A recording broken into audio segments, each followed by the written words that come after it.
Mtazamaji wa Kivu Morning Post TV, amjambo, karibu kufuata habari hizi. Kwanza vichwa vya habari zenyewe.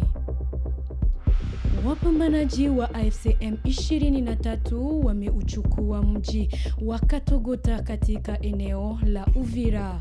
Uchukuzi huu unakuja katika hali ya mvutano kati ya wazalendo FARDC na jeshi la Burundi. Vikosi vya shirika la maendeleo kusini mwa Afrika vinaendelea kuondoka mjini Goma. Kiasi ya lori 13 zikiwa zimebeba silaha na risasi ziliondoka mjini usiku wa jana. Na katika siasa, wanasiasa wengi wa upinzani wanawalaumu wakuu wa serikali ya Felix Tshisekedi kwa kuwaondolea pasipoti.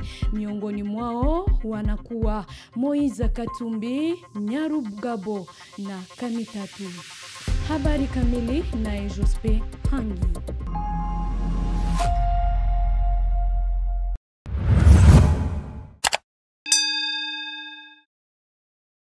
Naam, salamu leki wapambanaji wa AFCM 23 wamechukua udhibiti wa mji wa Katogota liliko katika tarafa la Itara Luvungi katika cheo cha Bafuliru, eneo la Uvira, mkoa wa Kivu ya Kusini. Uchukuzi huu umefanyika baada ya mapigano dhidi ya wanamgambo wa wazalendo waliungana na jeshi la Burundi na jeshi la Kongo. Hii ni hatua mbele baada ya AFCM 23 kuchukua Luinja katika eneo la Mwenga. Kiongozi wa kisiasa wa AFCM 23 Corneille Nangaa na naibu wake Bertrand Bisimwa wamepokea kundi la pili la wakongomani kutoka diaspora siku hii ya Ijumaa tarehe 9 Mei mwaka 2025 mjini Goma. Ni takriban wagombea 20 wa mafunzo ya kisiasa na kijeshi ambao 9 ni wanawake.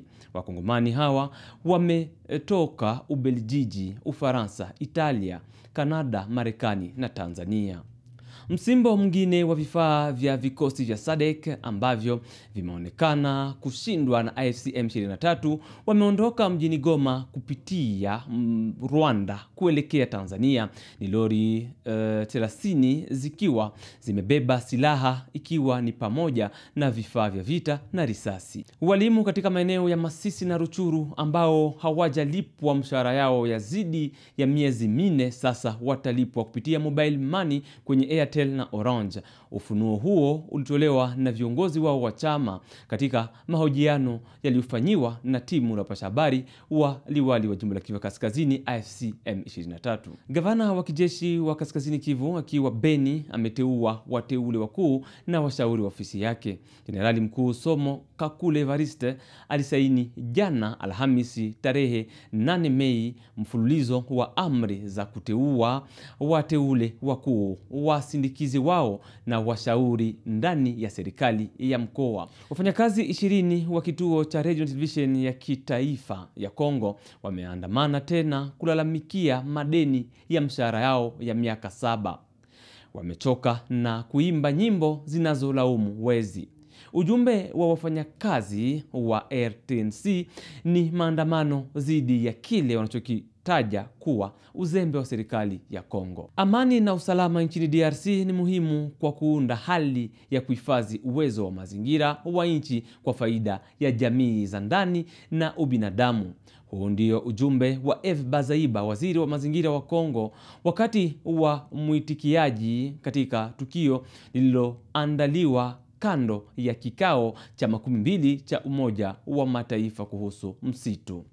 Ili kuhakikisha mustakabali wa kiuchumi endelevu, ujumbe kutoka IMF unawasiliana na kiongozi wa Seneti Mheshimiwa Jean-Michel Sama Lukonde kuhusu marekebisho, urejeleaji wa bajeti ya mwaka huu na mapito ya kwanza ya mpango wa kiuchumi. Kongamano limeamulia kanisa Katoliki lina papa mpya.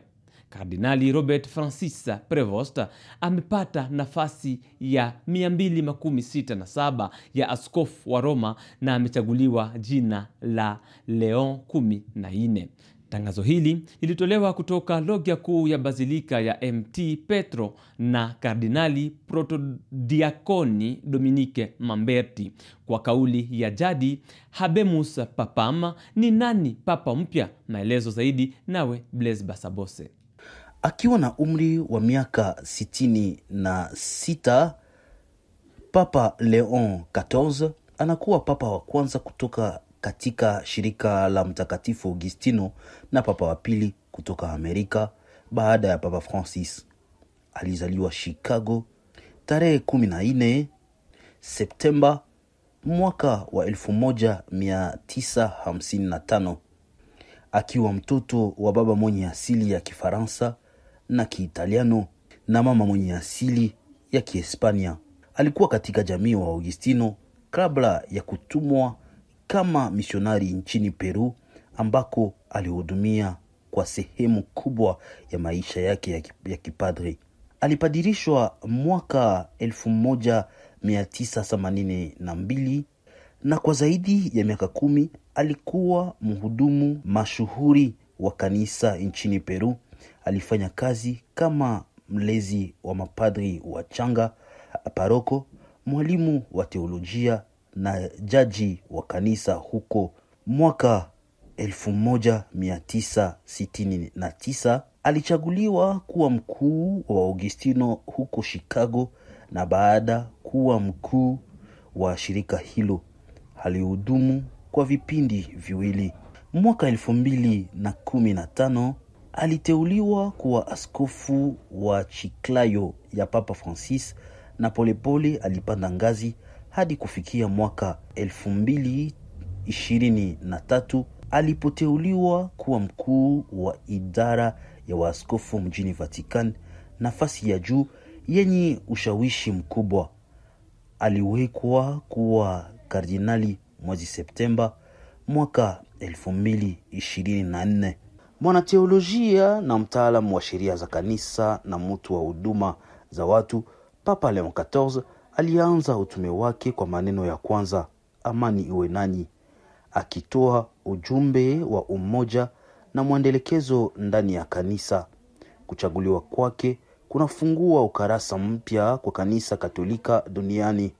Alisema hayo katika misa yake ya kwanza kama kiongozi wa kanisa Katolika. Katika ibada yake ya kwanza kama kiongozi wa kanisa Katoliki Vatican, Leon 14 alilalamikia Ijumaa kuhusu kushuka kwa imani kwa manufaa ya uhakika wengine kama teknolojia, fedha, mafanikio na nguvu.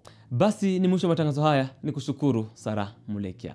Aksanti kwako Jospin Hangi, na aksanti kwa watu wote ambao wamekuwa wakifuata habari hizi za siku ya leo. Tukutanane kwa nafasi nyingine.